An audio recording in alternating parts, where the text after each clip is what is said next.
Like ಎಂತ ಗೊತ್ತಿಲ್ಲ, ನಾನು ಸ್ವಲ್ಪ ಸ್ವಲ್ಪ ರೀಲ್ಸ್ ಯೂಟ್ಯೂಬಲ್ಲಿ ರೀಲ್ಸ್ ಆಗಿ ಸ್ವಲ್ಪ ಸ್ವಲ್ಪ ಸ್ವಲ್ಪ ಮೇಲೆ ಮೇಲೆ ಬಂದಿದೆ. ಓಕೆ, ಸ್ವಲ್ಪ ಜನಕ್ಕೆ ಗೊತ್ತುಂಟು ನಾನು. Hi hello friends, welcome to the Abhishek creation. ನೀವು ನೋಡ್ತಿದ್ದೀರಾ ಅರಮ ನೋಡ್ಕೊಂಬರೋಣ.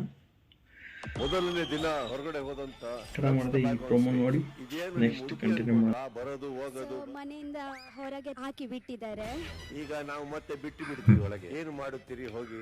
ಪ್ರಾಪರ್ ರೀಸನ್ ಕೇಳ್ತೀನಿ. ಹೋಗುವಾಗ ಸಮಾಧಾನ ಮಾಡ್ಲಿಕ್ಕೆ ಬಂದಿದ್ರು, ಬಟ್ ಯಾರು ಸ್ಟ್ಯಾಂಡ್ ತಗೊಳ್ಳಿಕ್ಕೆ ಬಂದಿಲ್ಲ. ನೋಡಿ ಸರ್, ಅವರಿಗೆ ಗೊತ್ತಿಲ್ಲ ನಾನು ಹೆಂಗ್ ಆಡ್ತೀನಿ.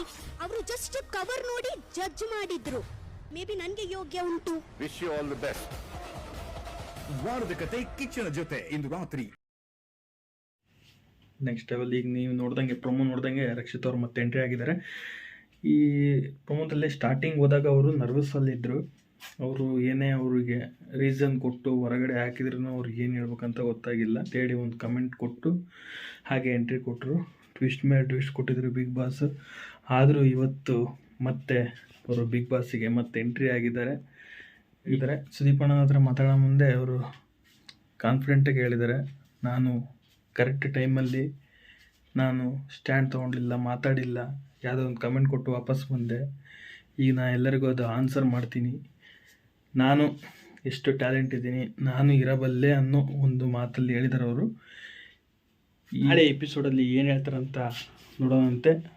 ಏನಾಗುತ್ತೆ, ಅವ್ರು ಏನು ಕ್ವಶನ್ ರೈಸ್ ಮಾಡಿದ್ರೆ ಏನು ಹೇಳ್ತಾರೆ ಅಂತ ನೋಡೋಣ.